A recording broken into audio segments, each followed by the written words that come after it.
We were in 2.5-ton trucks going forward, and we came under mortar attack, and some of the mortars hit us. So that was my introduction to death, really, because I lost some friends on the way. Finished our basic training at Fort Benning, then different people were transferred different places, and I was transferred to the 84th Infantry Division.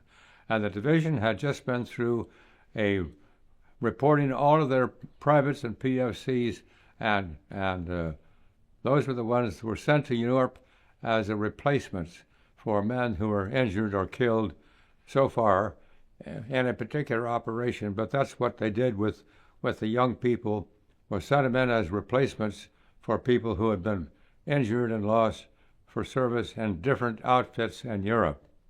So we replaced them, and the people that were still in the 86th Infantry Division were the cadre, and the cadre were the sergeants and the officers. So when we arrived, we, of course, were the bad boys, because we had some college education, and we had all been intended to become officers, and now we were privates, and so they didn't really welcome us with open arms. They looked down on us. They treated us as though you guys think you're better than we are. So it was a bad reception in the 86th Infantry Division. And it took a while before they realized that we were still nice guys and we could cooperate, and we did, so forth. So it took a while to get used to the regular Army people who typically did not have much education and really looked down on us rather than look up to us as somebody who could help them. So anyway, it was a conflict of temperament and expectations. What does intelligence and reconnaissance training involve?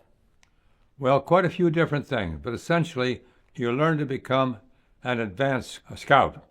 And what you do, now this time, there's a difference between Europe and the South Pacific.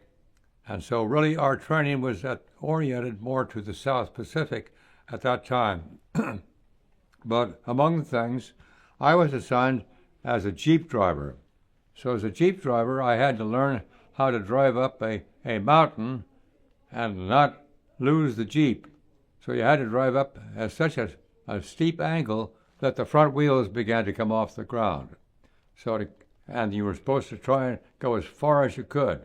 So I learned to have 3 guys or 4 guys sit on the front of the Jeep to keep the weight down in the front, and I continue to go up. Then the challenge was to be able to turn it around and not turn it over, and then be able to come down.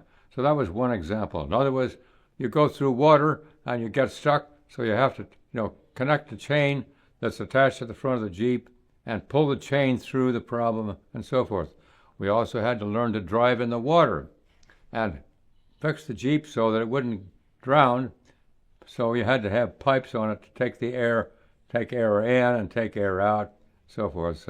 But you also had to learn to handle explosives and to deactivate explosives that are attached to mines under the ground. We had training on that, and we had training on those that were implanted into above ground surfaces, like trees that had been felled across the road.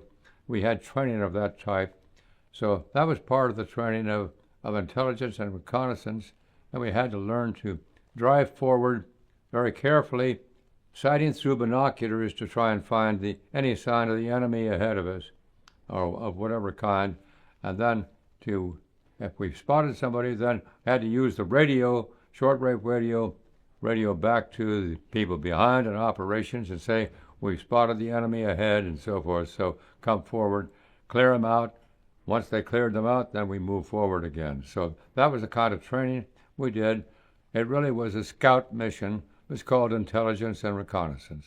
Now, like you said, the training you went through was more geared towards being in the Pacific. Yes.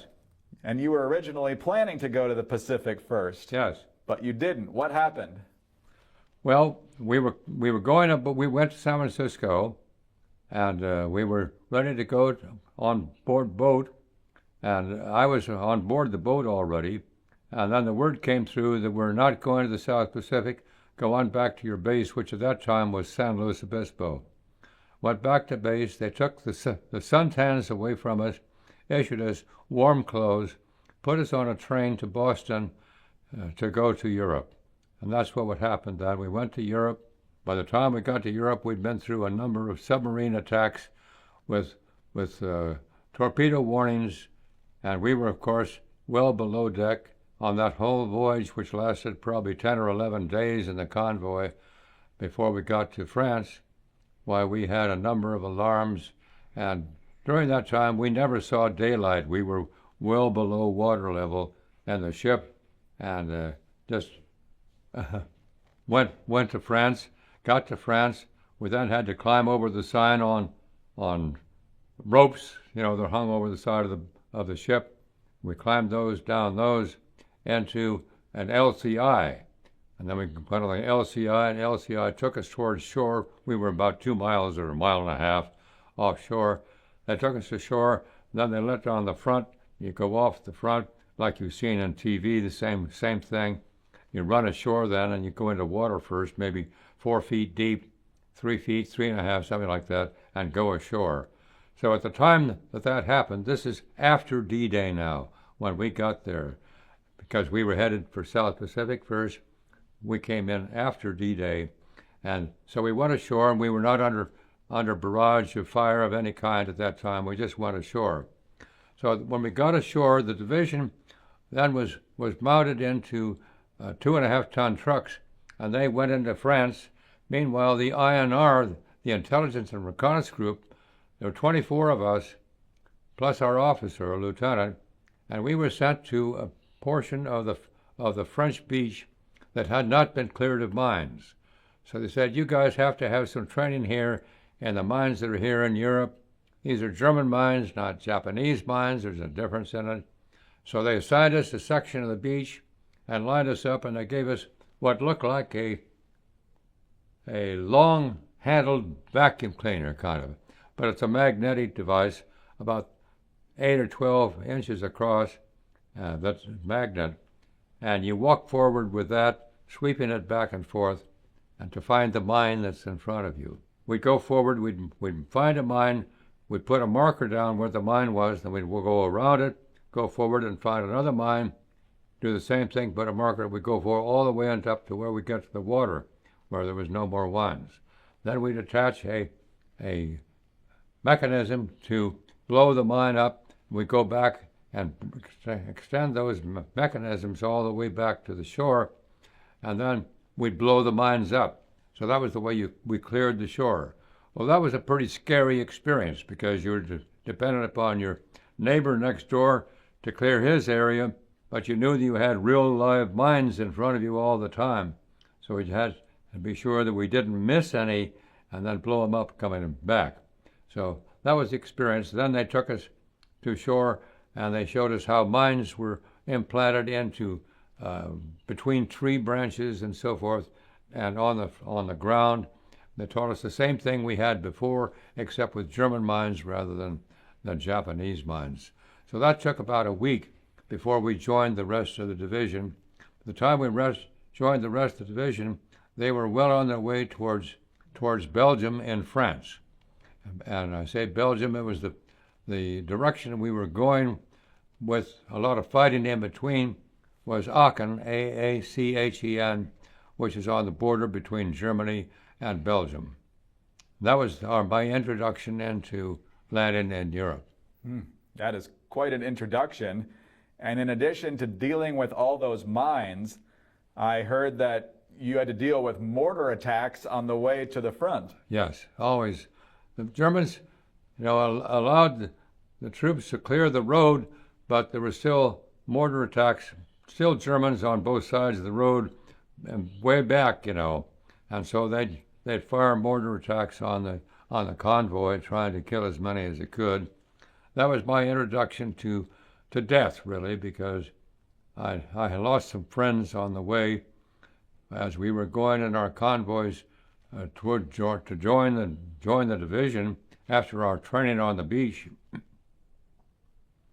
We were in 2.5-ton trucks going forward, and we came under mortar attack, and some of the mortars hit us. So I saw my first dead fellow soldier by the road that had been hit by one of those mortars. So that was a wake-up call that this is a real war. There's danger out there. It was kind of my first really scare of the war. Wow. Where did you join the fight?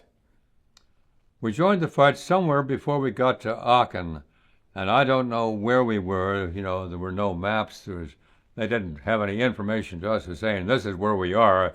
I have no idea. We were in the French countryside. We passed the French people by the side of the road, you know, who were watching us, but I don't know where we were. It was probably some 6 weeks, 8 weeks, something after D-Day, but I don't really know what time it was. No calendar, no real knowledge of what day it was or what month it was. We didn't know. But we entered some pretty fierce fighting before we got to there. I remember we had to search for a place to try and find a sleep. And I remember the first night, I remember going into some kind of a warehouse, and I had a bunch of boxes that contained some kind of merchandise, and that was my bed for the night, along with all my buddies. We all had to try and find a way to sleep on these boxes, and we could hear artillery shells going on outside, but we were safe inside this warehouse. The warehouse didn't get attacked, so that was my introduction. Was that tough place to try and sleep and have all the artillery going off us outside.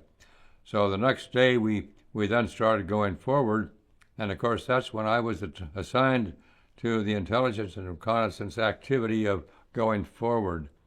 And again, going forward in Germany was going to be different than going forward in the South Pacific. In the South Pacific, the idea was you go ashore to an island, and the Japanese would control the island, so you'd try and hide and find out the strength of the Japanese. Well, now we're in Germany, and the Germans are right in front of you. So we had difficulty of going forward to identify the enemy because we were all together going forward. So the difference was substantial at that point in time. Initially, we went forward with them, and we tried to use our binoculars and so forth and identify, but the Germans were really right in front of us, you know. So a little bit different scenario. What information were you looking for when you did this advanced scouting? Well, we were looking for signs. Well, for example, in Germany and in France, there's a lot of small towns. And the small towns typically out in the countryside had a central part of the village, which was a circular area with a fountain in the middle and houses around it, but the municipal part of the city, whatever municipal government there might be, was right around that center of town. So as you would see a village in front of you through your binoculars, then you would look to see if there was a sign of any kind that the villagers were telling you that the Germans were there or they had vacated. We'd look for those signs, but lots of times, you know, at this point, early enough in the war that the Germans were still forcefully fighting, so there was no sign that the Germans had vacated. So we then would be the group that would move forward to the village. Just the 24 of us, you know, one jeep would take the lead, and we had, you know, with 24 of us, and there were usually 2 or 3 people in each jeep. So we had, you know, 7 or 8 jeeps, you know, but typically the jeep that I was in was the one that went forward first most of the time. Why, I don't know, but anyway, all of the 24 of us, there were a lot of us that had already had a fair amount of college education, you know, so we were kind of the guys that were supposed to go forward. Whether or not the older guys said, hey, let's put them forward. They're not as smart as we are. So anyway, I remember going forward to a number of villages, and you go forward very slowly, and I spoke some German because I had a German grandfather. So I was part of the first group that would go into these villages. We'd drive very slowly, and I'd call out them to say, we're Americans, are the Germans still here, to try and get a response. And so then we'd keep moving forward, and usually we'd get a response. And the response was they'd, nod, meaning the Germans or soldiers are still here. So then we'd move forward until we could spot some German emplacements in front of us. Then we'd radio back and say this village has not been cleared. So then the troops behind us would come forward to fight and clear the way into this village. Meanwhile, we'd hide if we could, get out of the way, because we weren't supposed to enter into fighting. We were supposed to continue our forward scouting job. So we'd hide somewhere we could get out of the way, wait for the troops to come forward, clear the village, and then they'd notify, okay, we're ready to go. So then we'd go forward again ahead of the division and repeat the same thing again. So that was the kind of sight we would look for. Sometimes it was a roadblock across the road. The Germans loved to take a dirt road or a highway that we were on, which the highways were all, at the most, were dirt roads or slightly paved, rough roads, not highly constructed roads. And the Germans would drop trees across the road because there were a lot of forest at this point in time. They dropped trees across the road. Then they'd put mines, hand mines, inside of where they dropped the trees across the road. So we'd spot those. We'd say, okay, we've got to find a way to clear those. Well, we couldn't call back to have a tank come forward and push the trees out of the way because we knew there'd be mines in there. And so that would,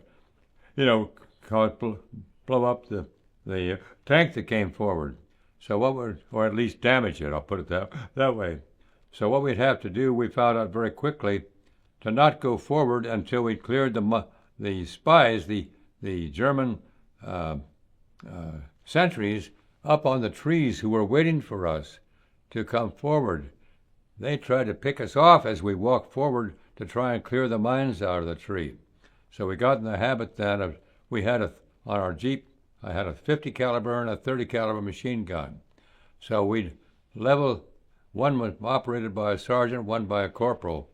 So they'd fire up in the trees there to try and find the spotter who was up in the trees and shoot him down so we would be safe to go forward and deactivate the mines. And that's what we did. We'd deactivate, then we'd call and say, come up and clear the trees out. So they'd send whatever vehicle they had that could push the trees out of the way. Push them out of the way, then we'd go forward again. So that's the way we move forward on a regular basis, through road blockades and small villages, and or open terrain where we could see the tanks. Sometimes, the Tiger tanks were pretty terrible, and they were so accurate. So we'd see those through our telescopes, not our telescopes, our binoculars, maybe almost 3/4 of a mile or a mile ahead, hidden in the trees, and we'd see them. So we'd radio back and say, you got some mines ahead you're going to have to clear. Not mines, you've got some Tiger tanks ahead on the right side, about a mile and a half to the right in the trees. Looks like there's 6 or 8 tanks back there. So then the troops would come forward with all the equipment that they had available to try and clear those tanks. Sometimes they were successful, sometimes they weren't successful, and so we were staying there for a while. So that was the way we moved forward.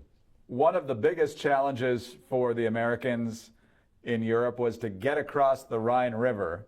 So yes. Explain how you got across, and then I know shortly after that you had a tough situation while you were in a church. Yes, that was before we got across. Okay. So my assignment at the time we got there, we were at this time, our division was located in Cologne and Bonn, right at the edge of the river.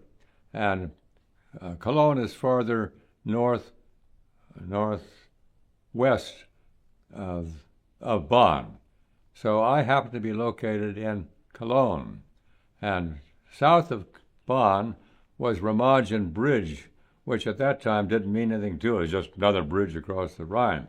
But anyway, I was in Cologne, and I was assigned to be on at the top of a large cathedral in Cologne, right on the edge of the river. So I went up to the top of the cathedral, and I was constantly there all day long, watching across the river through my binoculars, trying to spot the strength of the German army across the Rhine. Now, the Rhine at this point was probably 3/4 of a mile wide, and the river was moving pretty fast, and actually moving this way. And it was moving pretty fast, and so the division decided the only way to get across then was to send a rubber boat across. So they began to send the rubber boats across. Well, our 24 unit, we had been trained in rubber boat training in California, how to mount them properly and handle them in water, moving swiftly.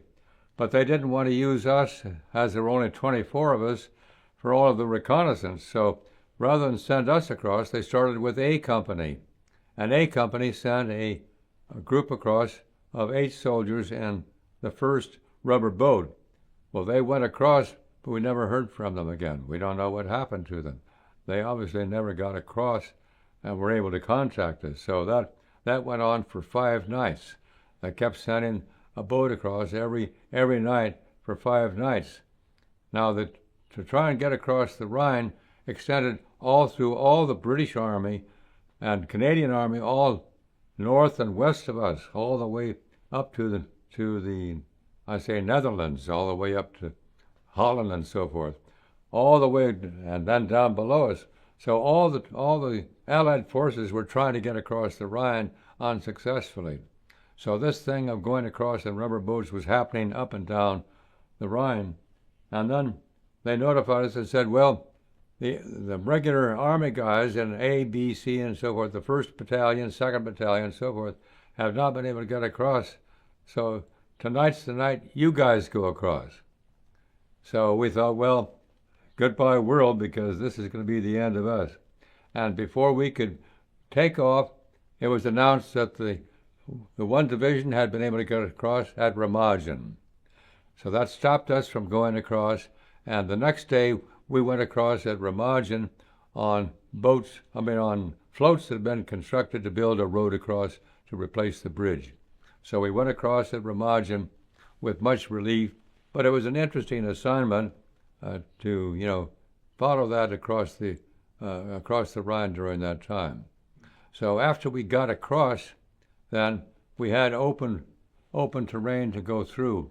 We went forward for perhaps a day or a day and a half, and then we had the call from the regiment commander, and I think it was the colonel at the time, and called and said, we want a group to go across and find a battalion of artillery that wants to surrender.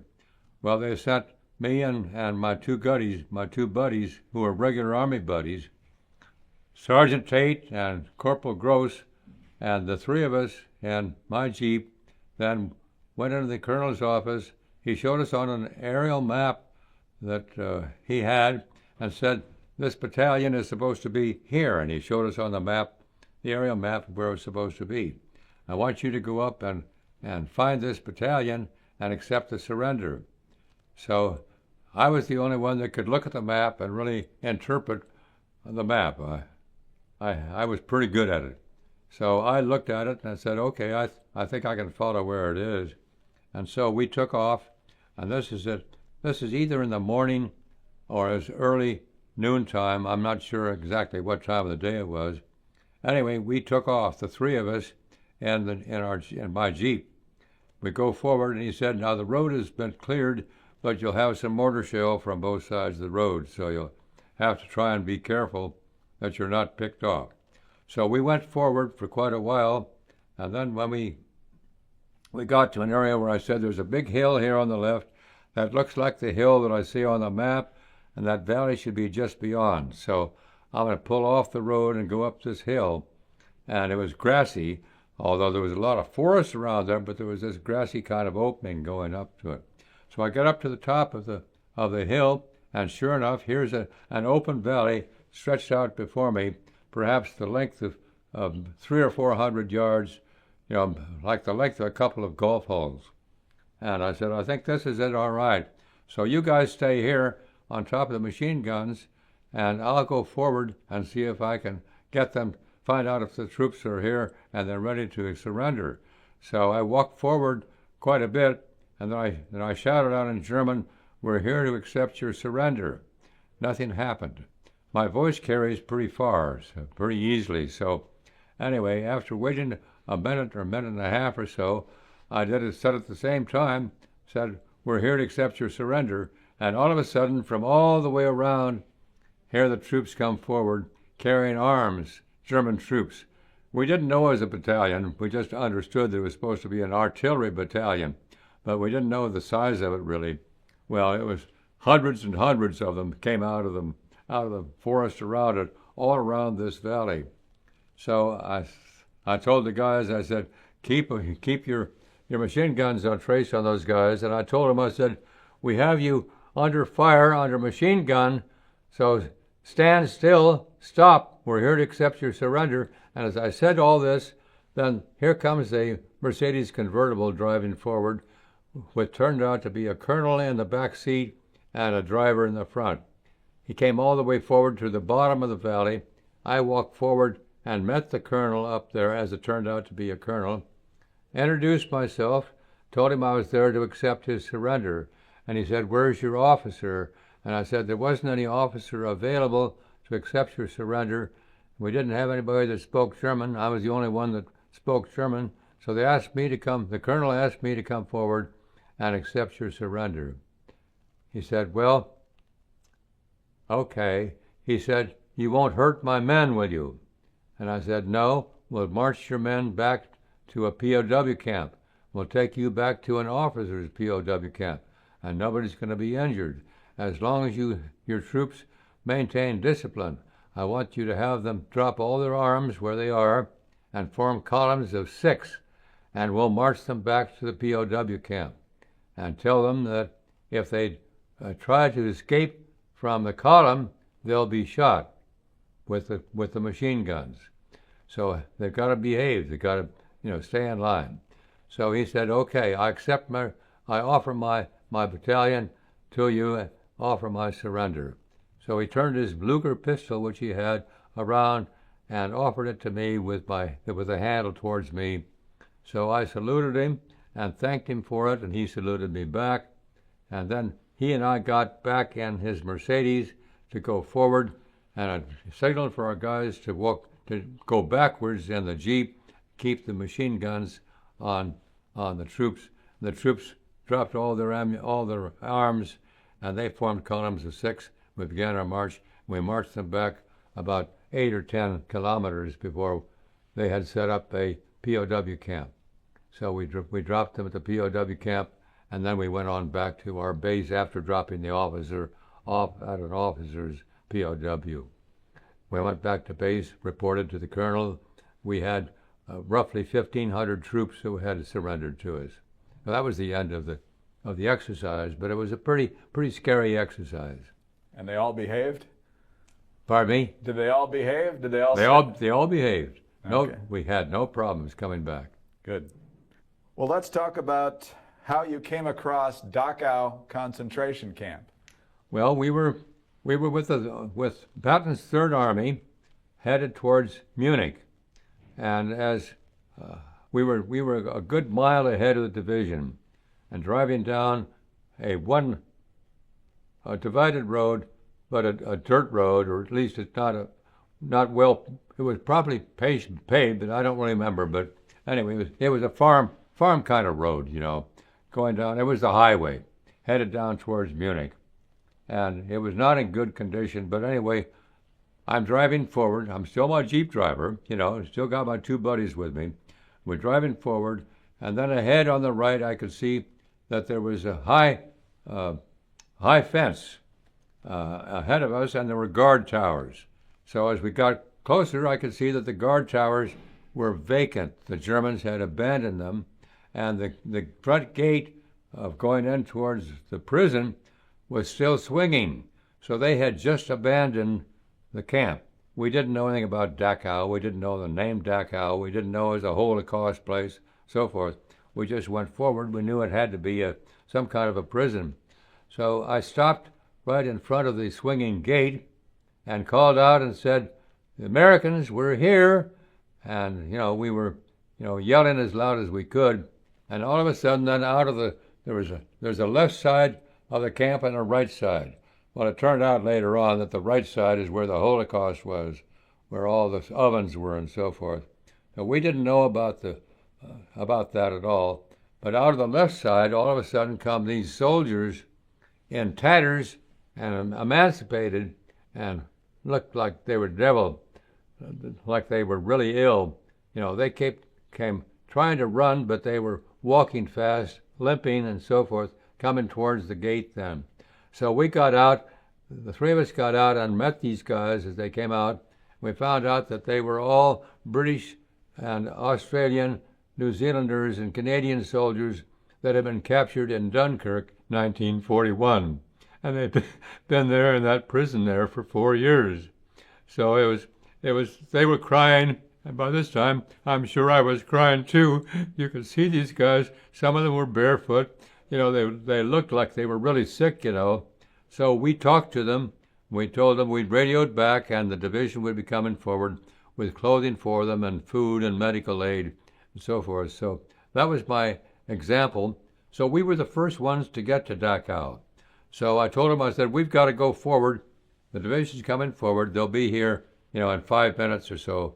So welcome back. We're glad we found you. So that was experience.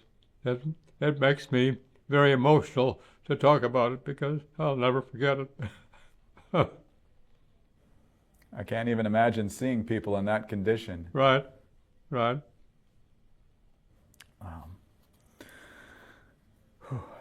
How did you hear that the war ended? Well, we were in a little town called Moosdorf, Moosdorf, which is a small town very close to Salzburg. We're now in Bavaria, and we're also near what was known as Hitler's hideout. And that's where we were, and they told us to just stay there. We're going to be going forward to Vienna and take over Vienna. But we're not ready to go yet. They told us to halt here. So we stopped right there for a couple of days. Nothing was happening. We were just there in this little town, in Moosdorf. That's where our unit was. But the division was all around that area, in various places. But anyway, after being there a couple of days, then the word came forward and said, you're not going to go forward into Vienna. You're going to stay right here. We found out that what it was that Roosevelt had made the deal with Stalin, that Stalin could come forward and take Berlin and Vienna, among other places then, and that we were not to go any farther forward, but instead let the German troops, the Russians, come forward and take the territory. So that terrible mistake was made, which ended up with all the Berlin airlift, all the rest of the problem that was created by Russia then after that. So that's where we were. That's how we knew that the war was going to be over soon, that Stalin and Roosevelt had made a deal to stop fighting, and the Germans had surrendered. So that's where we were. That's where I ended the war in Europe. Just a couple minutes left with you, Bob. So I understand you met and dated a USO girl back when you were young, and then decades later you found her again. Yes. Margaret Carey, who at that time was known as Margaret Lynch, was working with Disney, and she'd done some movies of different kinds, and at that time television was being introduced to the public, and they had a TV screen was a 7-inch diagonal. 7-inch diagonal was the size of a TV set at that time. This is 1949. And when I came back, I entered the University of Southern California. to complete my college education. And so we had a TV screen, and I'd been watching TV from time to time, and TV was cigarette ads and boxing and wrestling in particular, and beer ads. That was TV, but there was one variety program, and Margaret Lynch, who became Margaret Carey at that time, was a tap dancer, and she was on the variety program, and she kind of sang different songs as she danced and so forth, but she was very attractive. And so I was looking for a job. I was going to graduate in June of 1949, and so I was looking for a job, and companies were not coming out and looking for you. The women had taken over all the jobs while we were out fighting, and so jobs were hard to get. So you had to go knock on doors. So I went and knocked on the door of the radio station. It wasn't a TV station. There weren't such things. The radio station.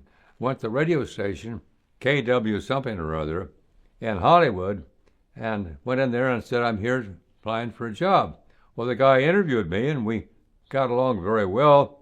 And he said, well, you've got a wonderful voice. And he said, I'll offer you a job. But he said, I don't know what kind of a future you'd have here because TV is new. We don't know what's going to happen with TV. But he said, if you'd like to go to work for us, he said, I'd like you to go to work for us. You've got a wonderful voice, and I enjoyed meeting you and so forth. So I said, well, I'll keep it in mind, appreciate that. And I said, I'll be in touch. But he said, before I leave, I said, I'm very interested in that Margaret Carey. I said, any chance that I have a chance to meet her? And he said, well, she's on her way now, on the way now. She'll be here in about 20 minutes. So I said, well, I'll wait and meet her. So Margaret and I met at that time in 1949. And before we were through talking, we agreed to go to lunch that day or the next day. And we went to the farmer's market in Los Angeles. And the farmer's market takes up a whole city block in Los Angeles, still there. And there's always restaurants inside of the farmer's market there. So we made our first date there and went there, and I found out that Margaret was involved in the theater, not only the dancing, but in other programs and movies and so forth. We had a great time talking, and so we decided that we'd continue to see each other, and we made other arrangements from that point on. So anyway, we dated about 10 or 12 times, and then she was, getting more and more involved with Disney. She hadn't been invited to come in to train for the part of Tinkerbell, but that was going to happen. It hadn't happened yet. But anyway, she was very busy with her activities, and meanwhile, Mobil Oil had not hired their first person in the West Coast yet, post-war, their first college graduate. But I met them through a distributor, Mobil distributor down in El Centro, that somehow I got, a fraternity brother. It was his father that had the distributorship. So he introduced me to people in the Employee Relations Department, and I got my job with Mobil, and they transferred me almost immediately to San Francisco. So that's where Margaret and I separated, and I didn't see her again then until I went to the 75th anniversary of D-Day, which is about 5.5 years ago, and the tour to see the 25th anniversary of D-Day, 75th anniversary of D-Day, the tour started in Amsterdam. So I was with 3 friends, and we started in Amsterdam. We got in a Uber car driving down the road in downtown Amsterdam. We went by a store that had a big sign in the window that said Tinkerbell Toys. And I said, did I tell you guys that I used to date Tinkerbell? And they said, no, tell us about it. So I said, well, I know she's on the internet, and I know her stage name is Margaret Carey. So look it up on the internet and see what's happened to her. I said, I don't really know. So they did that, and they came back to me, right away in the car and said, well, she's been widowed for over 20 years now, and she still lives in Hollywood. She's got 3 children that are grown by this time, and we've got her number, so we can send her an email saying that we're here with you and you wanted to say hello. And I said, well, you can send the email, but I said she won't remember me because it's been over 70 years since I've talked with her or seen her. So they said, well, we'll send it anyway. So they sent the email, and a couple of days later we get down to Omaha Beach, and here's a reply back from Margaret saying that I certainly do remember Bob. In fact, I still have the bracelet he gave me back in 1949 before he left. And so I'd love to see him. So that was the response there. So I turned around and I called her from France and talked to her in Los Angeles at that time. And she was quite surprised and excited about getting a phone call from France from this guy that she hadn't seen in 75 years or 70 years, whatever it was. So anyway, that's how we got together. So she called me when I called and talked with her. Then about 2 weeks or so later, she called me and said, I'm going to be in Mount Airy for the annual Andy Griffith program up there, which is his anniversary, and I forget the name of what that... Mayberry Festival. Is there any chance you could come up to the Mayberry Festival? And I said, well, I don't know. I'll have to look it up. I don't know how far it is, and I don't know if I can drive that far by myself. But I said, I'll let you know. I said, I do have to go attend my 94th birthday operation. They're having a party for me for my 94th birthday party. So I'll call you after I go to that party. I was living in Hilton Head at the time, and the party was in Leland, North Carolina, where I had lived for a while. So anyway, I went to the party, came back, and I called her, and I said, well, I find out that it's probably going to take me about 5.5 to 6 hours to get there. I said, I'll probably have to stay overnight somewhere, but I can make it up there for the memorial, for, what do you call it again? The Mayberry Festival. So she said, wonderful. So I talked to her as I'm driving up on the phone, told her what time I would be there, about 5 o'clock. Looked like I could get there about 5 o'clock. And the meeting, we were going to meet in the dining room of a country club where they had a big dinner planned for that night for the festival. So I got there and got to the place where we're going to have the dinner, and there were a whole lot of people outside waiting to get in because it wasn't open yet for another half an hour or something like that. So I opened the door anyway and went inside, and the minute I got inside, there she was about 20 feet away. We recognized each other immediately. There was no doubt that she was Margaret Carey, no doubt that I was Bob. So we ran toward each other, and I threw my arms around her. And so the photographer was there for the newspaper. The editor or the manager of the newspaper was there with his camera, took a picture of us, and people yelled from the background, "Kiss her, kiss her!" So I kissed her, and that turned out to be on the front page the next morning of the newspaper. So we got acquainted there. The event lasted for about 3 days. I stayed through the 3 days. We talked and got acquainted with each other. Then I went on back home, and she flew back to Los Angeles. Then we communicated regularly, and so that's how we got together again.